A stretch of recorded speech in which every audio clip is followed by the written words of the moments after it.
ठीक है, तो हम लोग एडजॉर्प्शन आइसोथर्म पढ़े हैं, फ्रेंडलिक्स एडजॉर्प्शन आइसोथर्म। तो आइसोथर्म क्या होता है ऑलरेडी हम तुमको बता चुके हैं, फिर भी थोड़ा उसका रिवीजन कर लेते हैं कि एडजॉर्प्शन आइसोथर्म क्या होता है। ठीक है, तो एडजॉर्प्शन आइसोथर्म,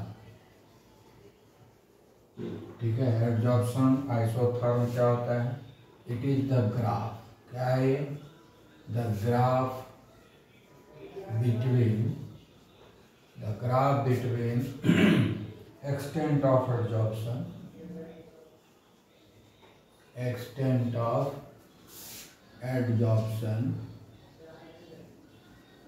है ना। एक्सटेंट ऑफ एडजॉर्प्शन को हम लोग क्या चीज से इंडिकेट करते हैं? x बाई m से, ठीक है।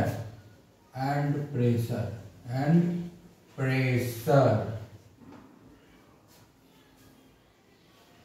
हो गया P एट कांस्टेंट टेम्परेचर, ठीक है। Constant temperature is called adsorption isotherm.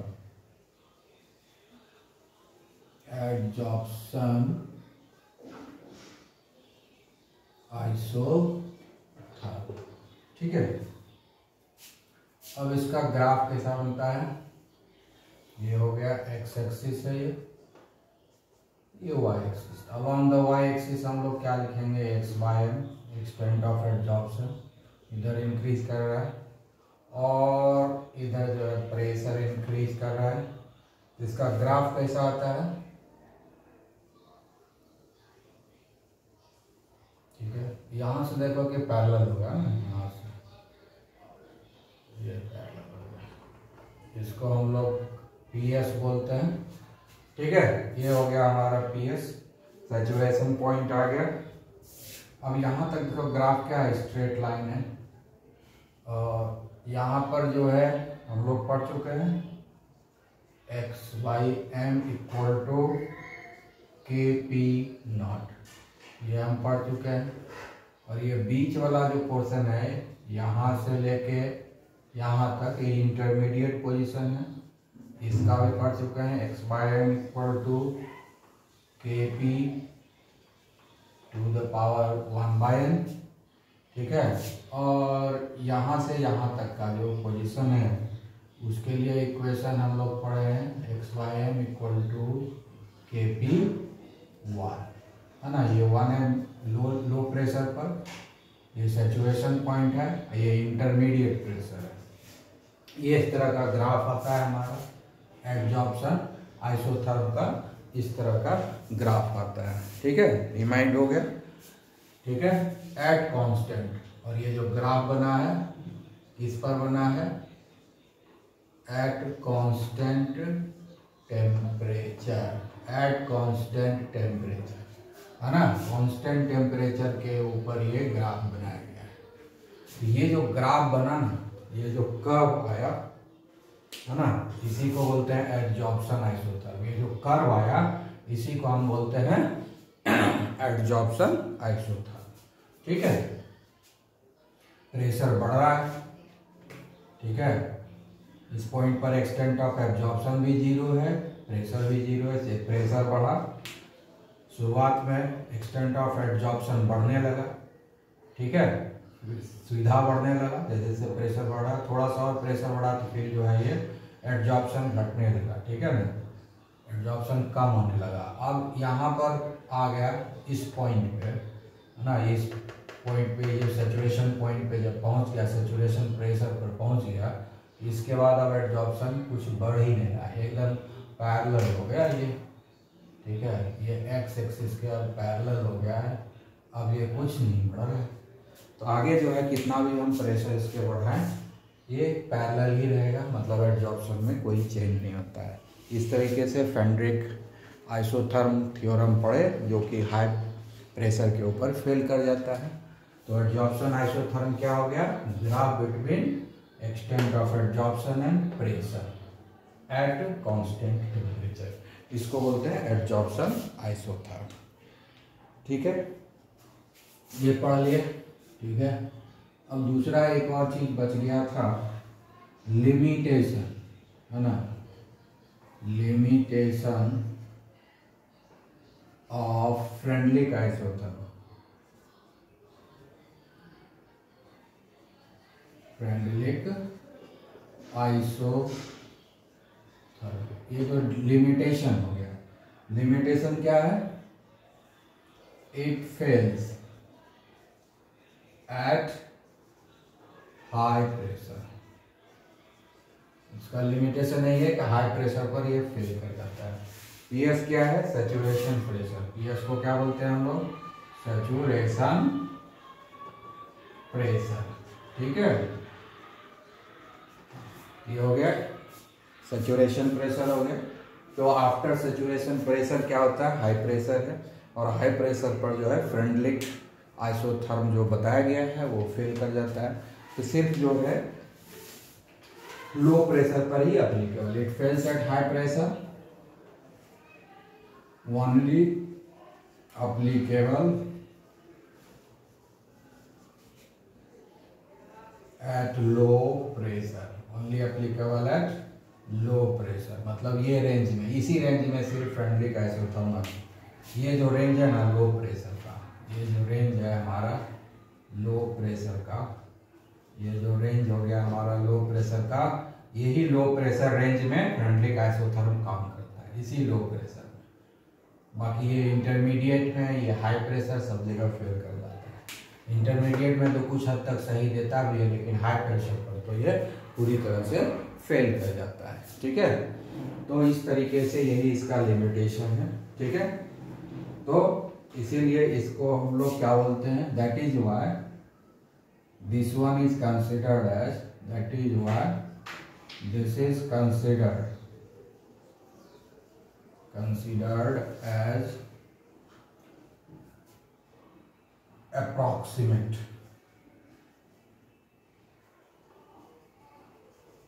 ठीक है ना, एब्सोल्यूट नहीं मानते हैं।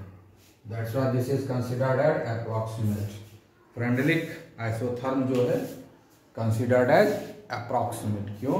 Because it fails at high pressure and it is only applicable at low pressure. That is why it is considered as approximate. ठीक है, आपको इतना समझ में आ गया होगा, तो हम लोग आगे बढ़ते हैं। ओके, ठीक है।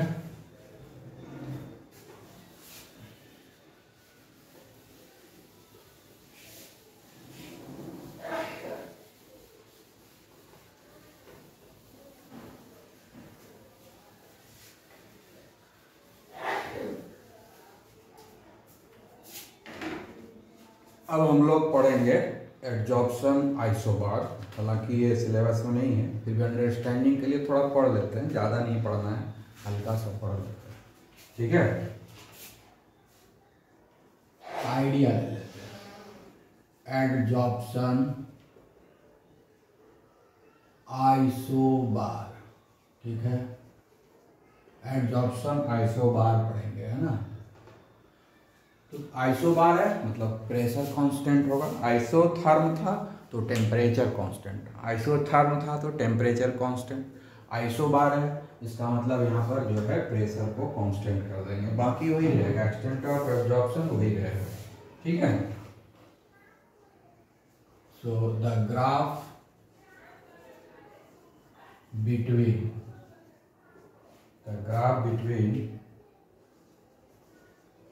extent of adsorption x by m। ठीक है, एंड टेम्परेचर। ठीक है, and temperature T at constant pressure. इसमें क्या होगा? प्रेशर कांस्टेंट हो जाए at constant pressure is called adsorption isobar। ठीक है, it is called adsorption isobar। ठीक है, तो यहाँ पर ग्राफ जो हम लोग खींचेंगे एक्सटेंट ऑफ एडजॉर्प्शन और टेम्परेचर के बीच में, और प्रेशर को कांस्टेंट रखेंगे। तो उसमें जो हमको ग्राफ मिलेगा, जो कर्व मिलेगा, उसको हम लोग बोलेंगे एडजॉर्प्शन आइसोबार। ठीक है। इसके पहले हम लोग पढ़े थे एडजॉर्प्शन आइसोथर्म। उसमें क्या था कि चाहे ग्राफ फिजिकल एडजॉर्प्शन हो चाहे केमिकल एडजॉर्प्शन हो, दोनों में ग्राफ सेम आता था, उसमें कोई डिफरेंस नहीं था। इसका इम्पोर्टेंस क्या है एडजॉर्प्शन आइसोबार का, कि इसका ग्राफ जो है फिजिकल एडजॉर्प्शन और केमिकल एडजॉर्प्शन दोनों के लिए डिफरेंट आएगा। पहले क्या पढ़े हम लोग, adsorption isotherm. Adsorption isotherm physical adsorption और केमिकल एडजॉर्प्शन में कोई डिफ्रेंशिएट नहीं करता है। फिजिकल एडजॉर्प्शन में जैसा ग्राफ आएगा वैसा ही केमिकल एडजॉर्प्शन में ही ग्राफ आता है। किस केस में, एडजॉर्प्शन आइसोथर्म के केस में। लेकिन अब हम लोग क्या पढ़ रहे हैं, एडजॉर्प्शन आइसोबार। ये जो एडजॉर्प्शन आइसोबार है, ठीक है, ये जो है केमिकल एडजॉर्प्शन और फिजिकल एडजॉर्प्शन में डिफ्रेंशिएट करके बता देगा। कैसे बताएगा, क्योंकि दोनों ही केस में जो हमको जो एडजॉर्प्शन आइसोबार का जो मिलेगा ग्राफ, वो डिफरेंट होगा। तो ग्राफ देखकर ही समझ जाएंगे कि ये केमिकल एडजॉर्प्शन है या फिजिकल एडजॉर्प्शन है। ठीक है, तो हम लोग जरा ग्राफ ड्रॉ करते हैं कि फिजिकल एडजॉर्प्शन में कैसा ग्राफ होता है और केमिकल एडजॉर्प्शन में कैसा ग्राफ ड्रॉ होता है। तो उसी से हमको पता चल जाएगा कि डिफरेंशिएट ये कर पाता है या नहीं कर पाता है। ठीक है, तो हम लोग ड्रॉ करते हैं ग्राफ। ठीक है, ग्राफ जो ड्रॉ करेंगे किसके किसके बीच में करेंगे, एक्सटेंट ऑफ एडजॉर्प्शन x/m और टेम्परेचर के बीच में। ठीक है, और प्रेशर क्या होगा, कांस्टेंट। प्रेशर क्या होगा, कांस्टेंट होगा। प्रेशर जो है कांस्टेंट रहेगा। ठीक है, तो इसके लिए हम ग्राफ को, और ये जो ग्राफ बनाया गया है ये फिजिकल एडजॉर्प्शन के लिए, फिजिकल एडजॉर्प्शन के लिए बनाया गया है, यानी फिजिसॉर्प्शन के लिए। तो इसका जब ग्राफ ड्रॉ करेंगे तो हमारा ग्राफ आता है इस तरह से। ठीक है, मतलब क्या हो गया कि जैसे जैसे टेम्परेचर बढ़ रहा है फिजिकल एडजॉर्प्शन डिक्रीजेस, है ना। इसमें क्या हो रहा है, as the temperature increases physisorption decreases, है ना। यहाँ देख सकते हैं टेम्परेचर बढ़ रहा है, यहाँ पर एक्सटेंट ऑफ एडजॉर्प्शन भी 0 है, टेम्परेचर भी 0 है। लेकिन जैसे जैसे टेम्परेचर बढ़ रहा है, जब कम टेम्परेचर है तो एक्सटेंट ऑफ एडजॉर्प्शन सबसे हाई है, और जैसे जैसे टेम्परेचर बढ़ रहा है एक्सटेंट ऑफ एडजॉर्प्शन घटते जा रहा है, घटते जा रहा है, घटते जाते यहाँ मिनिमम हो गया। तो मैक्सिमम टेम्परेचर हो गया तो मिनिमम एडजॉर्प्शन हो गया, यानी वहाँ पर डिसऑर्प्शन हो गया। तो इस ग्राफ को देख करके समझ सकते हैं कि ये फिजिकल एडजॉर्प्शन है। अगर हम एडजॉर्प्शन आइसोबार को ड्रॉ करेंगे, ये हुआ एडजॉर्प्शन आइसोबार, क्योंकि प्रेशर जो है कांस्टेंट है। ये जो ग्राफ हुआ ये एडजॉर्प्शन आइसोबार है, क्योंकि प्रेशर को हम लोग कांस्टेंट रखे हुए हैं।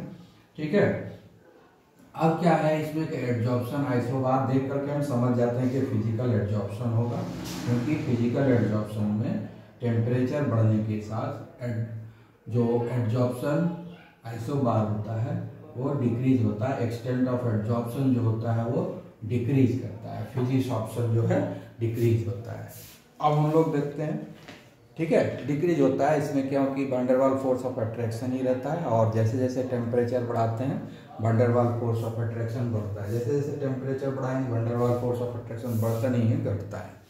ठीक है ना, मतलब जैसे जैसे टेम्परेचर इंक्रीज करेंगे वैन डेर वाल फोर्स ऑफ अट्रैक्शन जो है वो वीक होता जाएगा, और जब वैन डेर वाल फोर्स ऑफ अट्रैक्शन वीक होगा तो एक्सटेंट ऑफ एडजॉर्प्शन तो डिक्रीज करेगा, क्योंकि फिजिसॉर्प्शन जो डिपेंड करता है वैन डेर वाल फोर्स ऑफ अट्रैक्शन के ऊपर डिपेंड करता है, और वैन डेर वाल फोर्स ऑफ अट्रैक्शन जैसे जितना लो टेम्परेचर होगा उतना ज़्यादा वैन डेर वाल फोर्स ऑफ अट्रैक्शन होगा।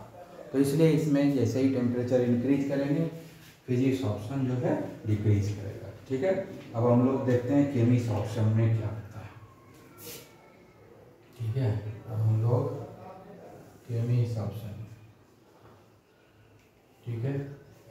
एक्सिस है, वाई एक्सिस है। उसके बाद जो है एक्सटेंट ऑफ एडजॉर्प्शन देखते हैं, उधर टेम्परेचर रहेगा, ठीक है। प्रेशर क्या है, ठीक है, प्रेशर जो है कांस्टेंट हो गया है।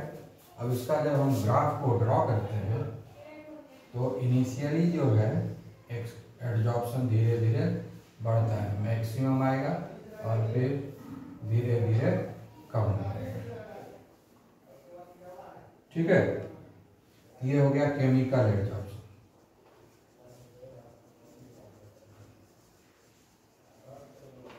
ठीक है, ये हो गया हमारा केमिकल एडजॉर्प्शन। अब इसमें ऐसा क्या होता है कि टेम्परेचर बढ़ाने से पहले जो एक्सटेंट ऑफ एडजॉर्प्शन इंक्रीज करता है ना। एक्सटेंट ऑफ एडजॉर्प्शन इधर इंक्रीज किया, मैक्सिमम हो गया, और फिर एक्सटेंट ऑफ एडजॉर्प्शन जो है डिक्रीज करता है ना। First chemical adsorption increases to maximum, और मैक्सिमम होने के बाद फिर केमिकल एडजॉर्प्शन धीरे धीरे डिक्रीज हो गया। ऐसा क्या हो रहा है, जो इस तरह का ग्राफ हमको मिला, ऐसा क्या हो जाता है, तो केमिकल एडजॉर्प्शन हो रहा है।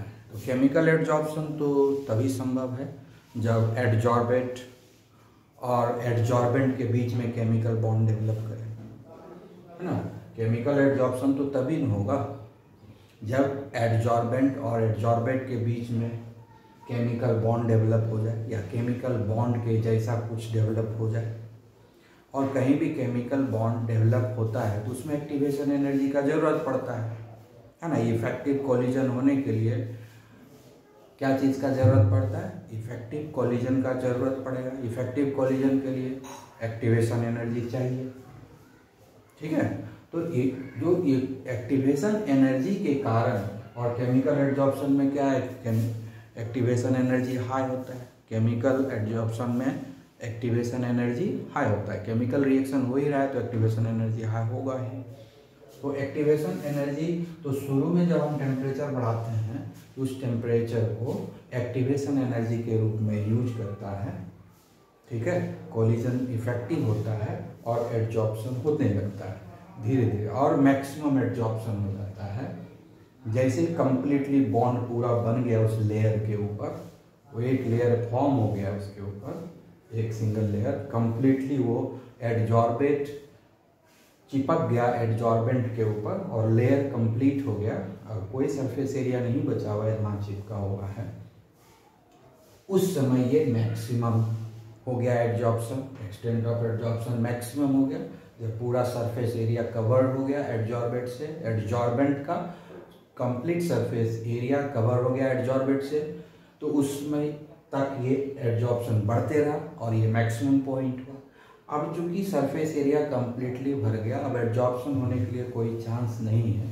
उसके बाद भी जब हम टेम्परेचर बढ़ाएंगे तो क्या होगा, उसके बाद भी अगर टेम्परेचर बढ़ाएंगे तो ये जो हम टेम्परेचर बढ़ाएंगे वो क्या होगा कि अब तो एडजॉर्प्शन होने के लिए कोई जगह बचा नहीं है। तो वो जो हम टेम्परेचर बढ़ाएंगे तो हीट एनर्जी के रूप में जो एडजॉर्बेंट चिपका हुआ एडजॉर्बेंट के ऊपर, एडजॉर्बेंट जो एडजॉर्बेंट के ऊपर चिपक चुका है, उसके साथ केमिकल बॉन्ड बना चुका है, उसी को ये एनर्जी मिलेगा। और जैसे ही एडजॉर्बेंट वहाँ पर एनर्जी, ये हीट एनर्जी एक्स्ट्रा मिलने लगेगा तो वाइब्रेट करेगा और सरफेस एरिया को धीरे धीरे छोड़ने लगेगा। यानी जो एडजॉर्बेंट है उसका काइनेटिक एनर्जी बढ़ जाएगा, फिर सरफेस को छोड़ने लगेगा, डीसॉर्प्शन शुरू हो जाएगा, उल्टा प्रोसेस हो जाएगा, डीसॉर्प्शन शुरू हो जाएगा। जितना एडजॉर्प्शन हुआ था वो सारा का सारा उससे हटता जाएगा और डीसॉर्प्शन होने लगेगा, इसीलिए एक्सटेंट ऑफ एडजॉर्प्शन घटने लगता है, ठीक है। तो पहले क्या होता है, एक्टिवेशन एनर्जी के चलते, है ना, क्योंकि केमिकल बॉन्ड बनाने के लिए एक्टिवेशन एनर्जी की ज़रूरत पड़ती है, तो इसलिए हीट एनर्जी जो हम सप्लाई करेंगे इनिशियली वो एक्टिवेशन एनर्जी के रूप में यूज करेगा और इफेक्टिव कोलिजन कराएगा, केमिकल बॉन्ड बनेगा एडजॉर्बेंट और एडजॉर्बेंट के बीच में। जब पूरा सरफेस एरिया पर एडजॉर्प्शन कंप्लीट हो जाएगा उस समय तक एडजॉर्प्शन मैक्सिमम पहुंच जाएगा। जैसे ही मैक्सिमम हो गया एडजॉर्प्शन, अब कोई सरफेस एरिया अवेलेबल नहीं है एडजॉर्प्शन के लिए, उसके बाद भी अगर हम टेम्परेचर बढ़ाते रहेंगे तो ये टेम्परेचर हीट एनर्जी के रूप में जो मॉलिक्यूल एडजॉर्ब हो गया है, जो एडजॉर्बेंट के ऊपर चिपक चुका है, वही इस हीट एनर्जी को यूज करेगा, उसका काइनेटिक एनर्जी बढ़ जाएगा और फिर वो सरफेस एरिया को छोड़ना शुरू कर देगा, यानी डिसॉर्प्शन शुरू हो जाएगा, यानी एडजॉर्प्शन अब घटने लगेगा, डिक्रीज करने लगेगा। इसीलिए मैक्सिमम जाने के बाद, आगे टेम्परेचर बढ़ाने के बाद भी एडजॉर्प्शन बढ़ने के बजाय वो घटने लगता है। तो हम इस ग्राफ को देख करके समझ सकते हैं ना कि तो एडजॉर्प्शन आइसोबार जो है फिजिकल एडजॉर्प्शन और केमिकल एडजॉर्प्शन को डिफ्रेंशिएट करता है, दोनों में डिफरेंस बता देता है कि हाँ ये केमिकल एडजॉर्प्शन है, ये फिजिकल एडजॉर्प्शन है। ये डिस्टिंक्शन जो है, ये जो डिफरेंस है फिजिकल और केमिकल एडजॉर्प्शन को, ये एडजॉर्प्शन आइसोथर्म नहीं बता सकता है, क्योंकि एडजॉर्प्शन आइसोथर्म फिजिकल एडजॉर्प्शन और केमिकल एडजॉर्प्शन दोनों के लिए सेम होता है, लेकिन एडजॉर्प्शन आइसोबार जो है फिजिकल और केमिकल एडजॉर्प्शन के लिए डिफरेंट होता है। इसलिए ये यूजफुल है ठीक इस मामले में कि अगर हमको कहा जाए कि एडजॉर्प्शन के बेसिस पे तुम फिजिकल और केमिकल एडजॉर्प्शन को डिफ्रेंशिएट करो, तो हम इस चीज़ को यूज कर सकते हैं एडजॉर्प्शन आइसोबार को, और बता सकते हैं कि कहाँ पर फिजिकल एडजॉर्प्शन हुआ, कहाँ पर केमिकल एडजॉर्प्शन हुआ। ठीक है, तब हम लोग आगे बढ़ेंगे। यहाँ तक हमें लगता है कि तुम लोगों को समझ में आ गया है। ठीक है, अब हम लोग आगे बढ़ेंगे। ठीक है,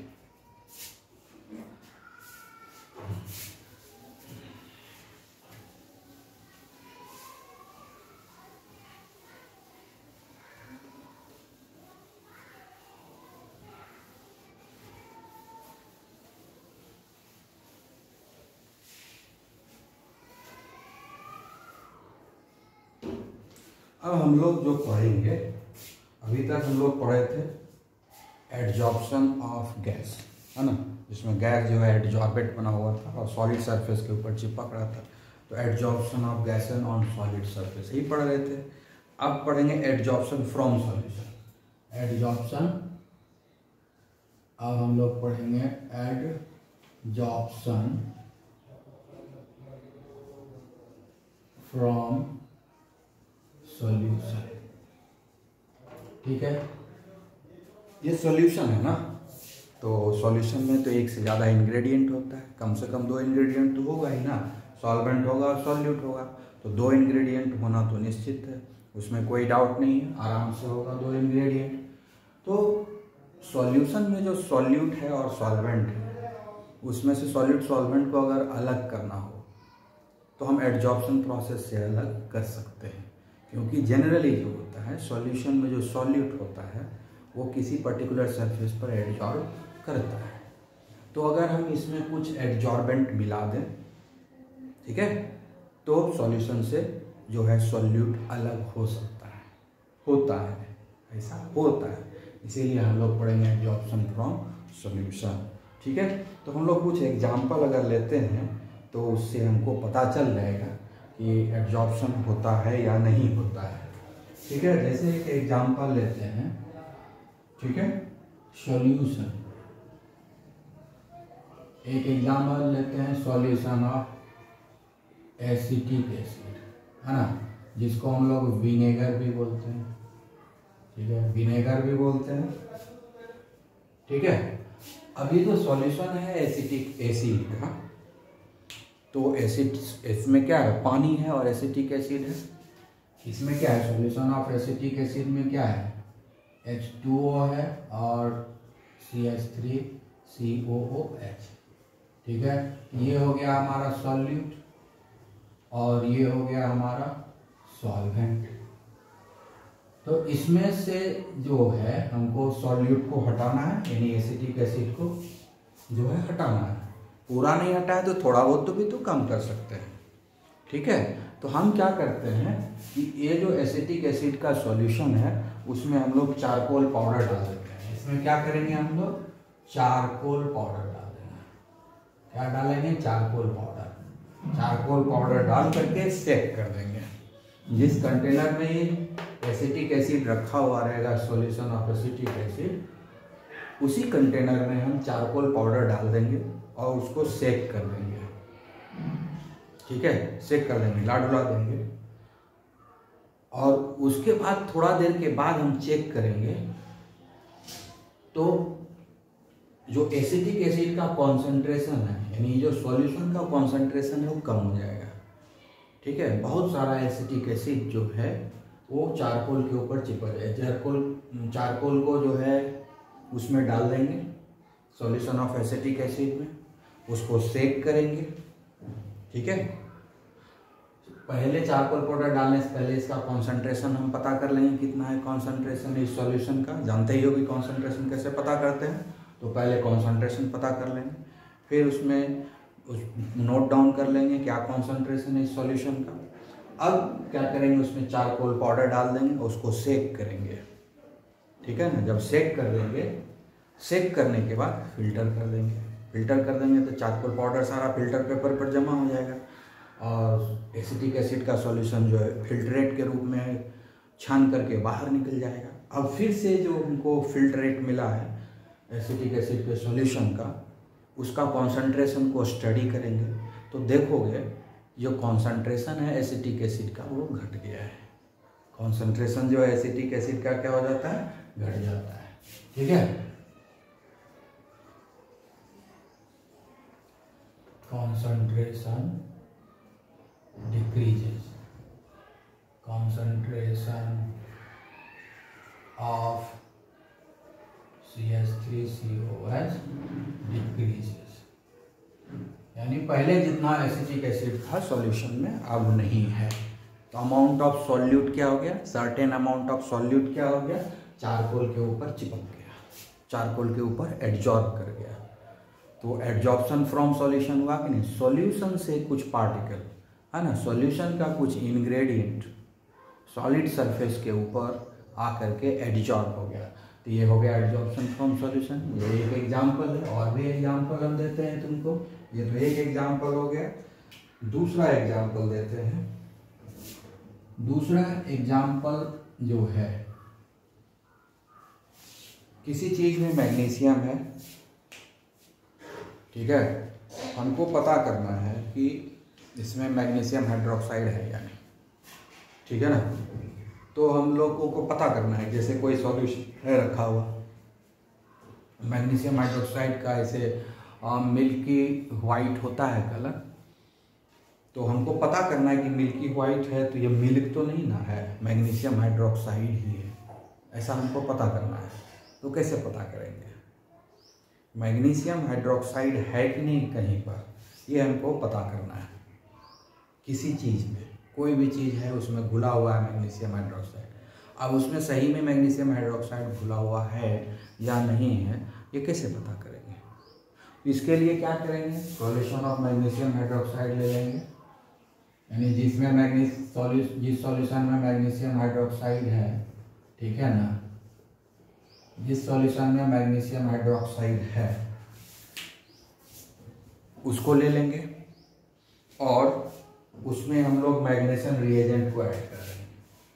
क्या करेंगे हम लोग, मैग्नीशियम रिएजेंट आता है, इसको ये सॉलिड फॉर्म है ना, मैग्नीशियम रिएजेंट।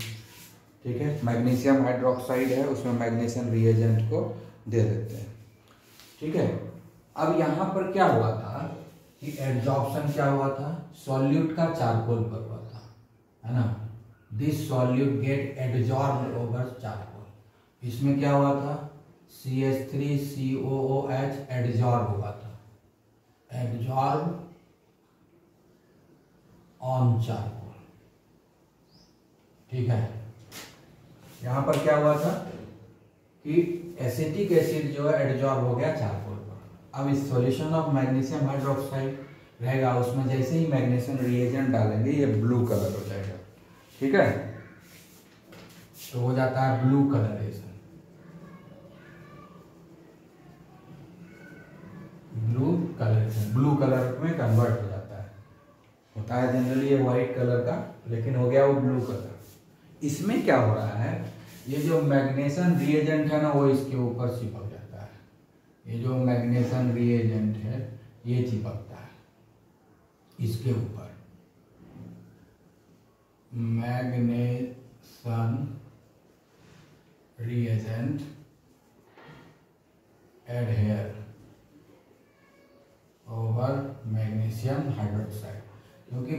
मैग्नीशियम हाइड्रोक्साइड जो होता है वाटर इनसॉल्युबल होता है। मैग्नीशियम हाइड्रोक्साइड पूरी तरह से वाटर में घुलता नहीं है, तो सॉलिड सरफेस हो गया। तो मैग्नीशियम हाइड्रोक्साइड तो सॉलिड है ना, पाउडर टाइप का है, पानी में मिला हुआ है, पानी में तैरते रहता है, पूरी तरह से घुलता तो है नहीं। तो जैसे ही मैग्नीशियम रिएजेंट डालेंगे तो वो पूरा कलर जो है ब्लू हो जाएगा, तो हम समझ जाते हैं हाँ इसमें मैग्नीशियम है। तो दो चीज़ हम पता लगा सकते हैं, किसी चीज़ में मान लो मैग्नीशियम है ये पता करना है, तो उसमें कुछ ऐसा केमिकल डाल देंगे जिससे कि मैग्नीशियम हाइड्रोक्साइड में बदल जाएगा।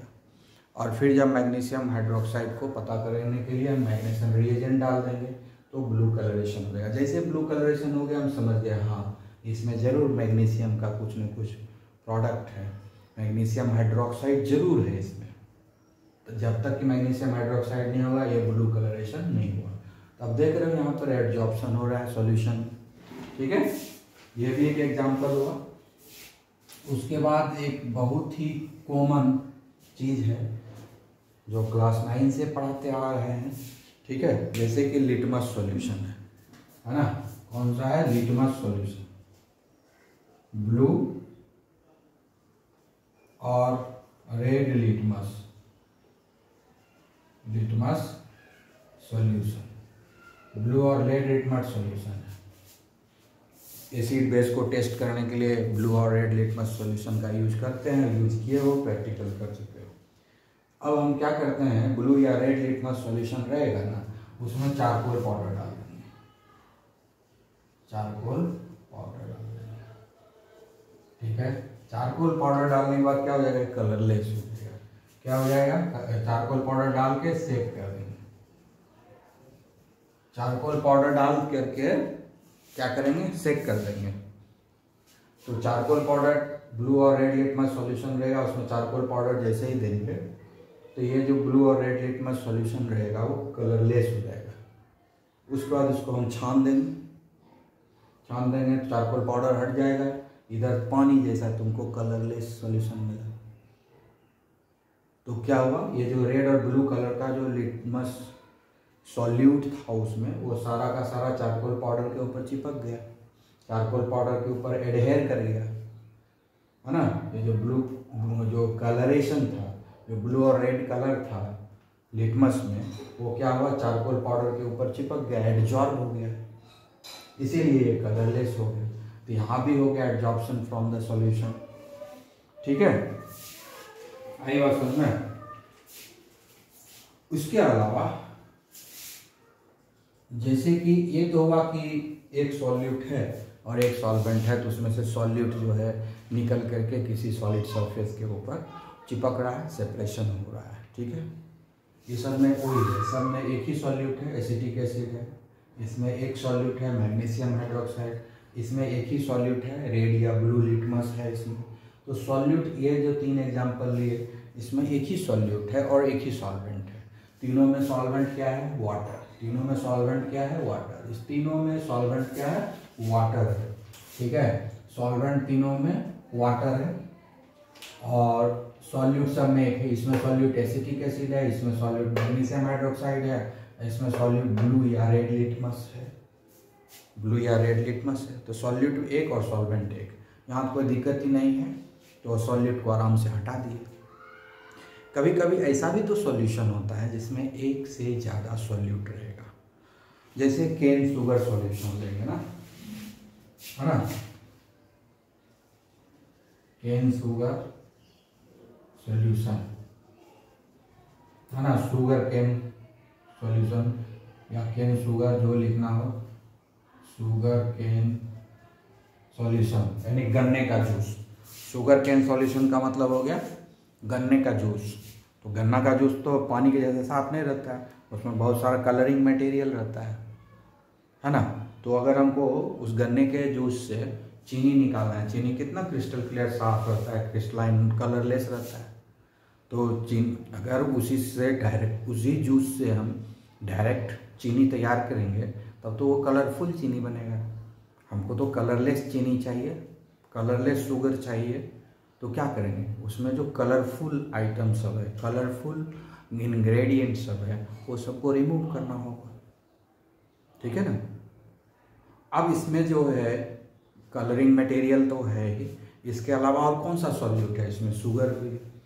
शुगर केन सॉल्यूशन में क्या क्या है? इसमें एनिमल चारकोल देते हैं, एनिमल चारकोल पाउडर देते हैं, ठीक है। एनिमल चारकोल पाउडर देके सेक कर देंगे, एनिमल चारकोल पाउडर दे करके सेक कर देंगे। अब इस शुगर केन सॉल्यूशन में क्या होता है? कलरिंग मटेरियल होता है, कलरिंग मटेरियल होगा। उसके बाद इसमें शुगर हो और वाटर होगा, इतना चीज रहता है। शुगर सॉल्यूशन में क्या क्या रहता है? कलरिंग मटेरियल रहता है, शुगर रहता है और H2O रहता है, 3 चीजें। इसमें तो H2O जो है सॉल्वेंट है, H2O सॉल्वेंट है, और इधर कलरिंग मटेरियल 2-4 तरह का होगा, और ये शुगर भी है। तब तो सॉल्यूट एक से ज़्यादा हो गया, सारे सॉल्यूट को रिमूव नहीं करना है, उसमें से किसी और को रिमूव, जैसे कि इसमें से हमको रिमूव करना है सिर्फ कलरिंग मटेरियल, शुगर को रिमूव नहीं करना है, शुगर को रिमूव नहीं करना है। तो हम इसीलिए एनिमल चारकोल पाउडर देते हैं। क्या देते हैं? Animal charcoal powder. ये जो एनिमल चारकोल पाउडर है वो क्या करता है? इसके सरफेस के ऊपर शुगर नहीं चिपकता है। एनिमल चारकोल पाउडर के ऊपर ये शुगर का जो पार्टिकल है इसके ऊपर नहीं चिपकता है, एडजॉर्प्शन शुगर का नहीं होता है। सिर्फ जो एक कलरिंग मटेरियल है इसका एडजॉर्प्शन एनिमल चारकोल पाउडर के ऊपर होता है। तो ये जो कलरिंग मटेरियल है एनिमल चारकोल पाउडर के ऊपर चिपक जाएगा, ठीक है। उसके बाद हम फिल्टर कर देंगे तो पानी के जैसा चीनी का शरबत मिलेगा, पानी के जैसा चीनी का शरबत मिल जाएगा। फिर उस चीनी के शरबत को हम लोग क्रिस्टलाइज करके चीनी उससे अलग कर देते हैं। तो इस तरीके से हम लोगों को जो चीनी मिलता है एकदम कलरलेस चीनी मिलता है ना। हाँ, कलरलेस इसलिए मिलता है क्योंकि हम लोग चीनी बनाने से पहले जो गन्ना का जूस होता है उस जूस को हम एनिमल चारकोल पाउडर के ऊपर बहाते हैं और एनिमल चारकोल पाउडर के ऊपर सारा कलरिंग मटेरियल चिपक जाता है, लेकिन चीनी नहीं चिपकता है। यहाँ पर क्या हुआ? प्रिफरेंशियल एडजॉर्प्शन हुआ। तो इस केस में हो गया प्रिफरेंशियल एडजॉर्प्शन। सब में प्रिफरेंस नहीं था क्योंकि सारे में एक ही सॉल्यूट था जो चिपक गया सॉल्वेंट एडजॉर्बेंट के ऊपर, लेकिन यहाँ पर तो एक से ज़्यादा सॉल्यूट है। सॉल्वेंट H2O होगा तो बाकी सारा क्या हो गया? सॉल्यूट हुआ। वो जो सॉल्यूट है उसमें से कोई कलरिंग मटेरियल को हटाना था, इसलिए चारकोल पाउडर दिया। अगर इससे हमको शुगर हटाना होगा तो दूसरा हम यहाँ पर देंगे चीज़, जो शुगर जिस पर चिपकेगा वो देंगे। लेकिन हमको हमारा हटाना मकसद है कलरिंग मटेरियल का, इसलिए हम लोग एनिमल चारकोल पाउडर यूज़ किए जो प्रिफरेंशियली यहाँ पर कॉम्पिटिटिव एडजॉर्प्शन। ये भी एक एग्जाम्पल हुआ कॉम्पिटिटिव एडजॉर्प्शन। यहाँ कॉम्पिटिशन है शुगर और कलरिंग मटेरियल में कि कौन जा करके चिपकेगा, ठीक है। तो इस कंपटीशन में कलरिंग मटेरियल की जीत होती है, वो जीत गया, वो चिपक गया इसके ऊपर और शुगर रह गया सॉल्यूशन में, जिसको बाद में चीनी बना लिए, ठीक है। तो इसमें क्या हो गया? तो यहां पर क्या हो गया? Adsorption of colouring material takes place, ठीक है, टेक्स प्लेस इन प्रेफरेंस